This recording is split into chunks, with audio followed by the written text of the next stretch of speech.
I never imagined myself as the kind of man who would just let things slide. That wasn't how I was raised. I came from nothing. My parents worked themselves to the bone just to keep the lights on. There was no room for distractions, no tolerance for failure.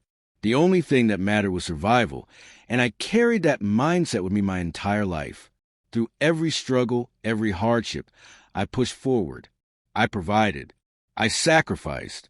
But the day I discovered my wife was cheating, everything I believed about love, trust, and family collapsed in an instant. I hadn't been completely blind to the cracks in our relationship. They had been there for a while. Small at first, then growing more obvious over time. I had convinced myself it was just the usual stress of life. Kids, bills, the endless cycle of work and responsibility.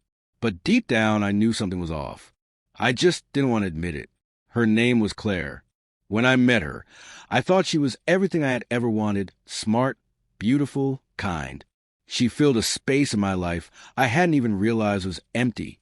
We built a life together, had 2 incredible children, and created a future I was proud of. I worked tirelessly to ensure our family had everything they needed, and for the longest time, I thought that was enough. Then I caught her. It was a regular Wednesday evening. The kids were at a friend's house, and Claire was supposedly out running errands. I had come home early, something I almost never did. As I stepped to the front door, I heard a sound I wasn't meant to hear. At first, I didn't understand. But then, I heard her laugh, the same laugh that had once made me smile. Except this time, it felt different. It felt wrong. I followed the sound, my heart hammering in my chest. And then I saw her. She was on the couch, her legs tangled around another man, a stranger, someone she had been hiding from me. Her hands roamed over him, her expression filled with something that had been missing between us for far too long. She was so lost in the moment that she didn't even notice me standing there. I froze. My body refused to move. My mind struggled to process what I was seeing. Every part of me wanted to scream, to confront her, to demand answers. But another part of me knew I had to stay calm. This wasn't just about me, it was about the kids. The anger didn't hit me right away. Instead, it was the hurt that came first, slamming into me like a tidal wave. I looked at her, really looked at her, and for the first time, I saw the truth. She wasn't the woman I had believed in. She was a liar, a cheater, someone who thought she could have it all, without consequences. Without a word, I turned and walked out. My mind was spinning, but one thing was certain.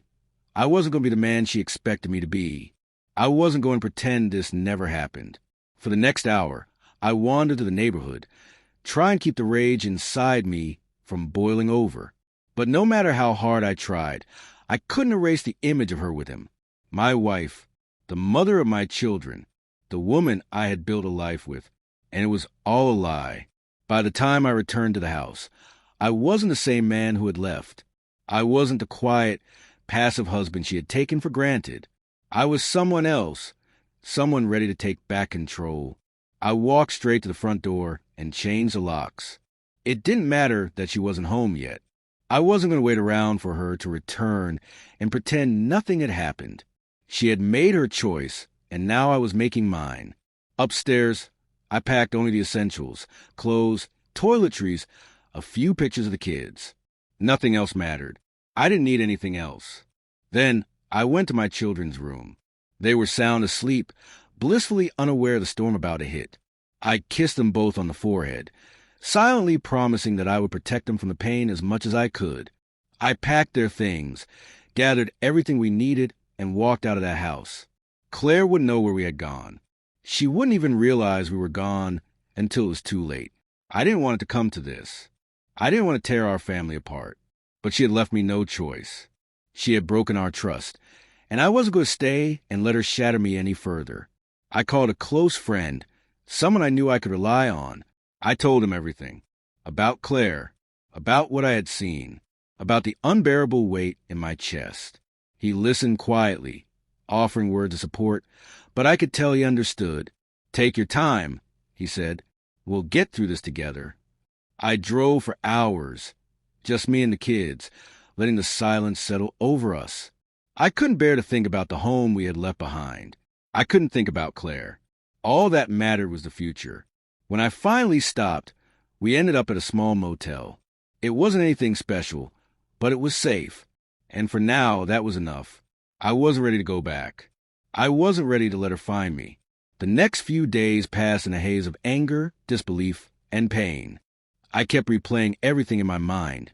The life I had given her, the sacrifices I had made for our family, and how easily she had thrown it all away. But as time passed, the anger shifted. It didn't disappear, but became something else. Something more focused, more determined. I was done being the victim. I called a lawyer. The divorce papers were drawn up. It was the hardest thing I had ever done, but it had to be done.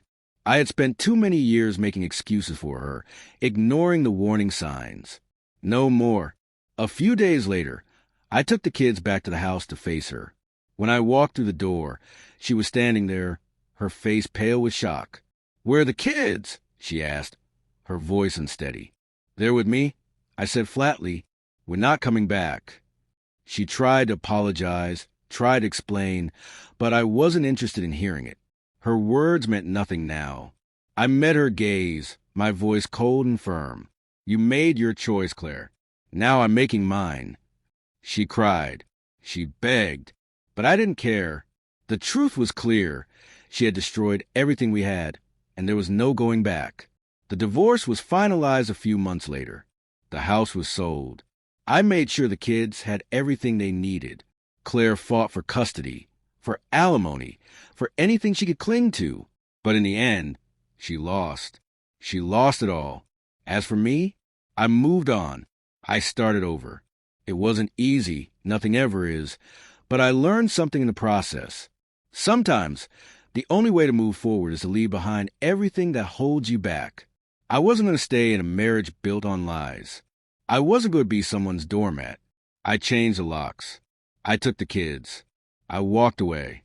And for the first time in years, I finally felt free.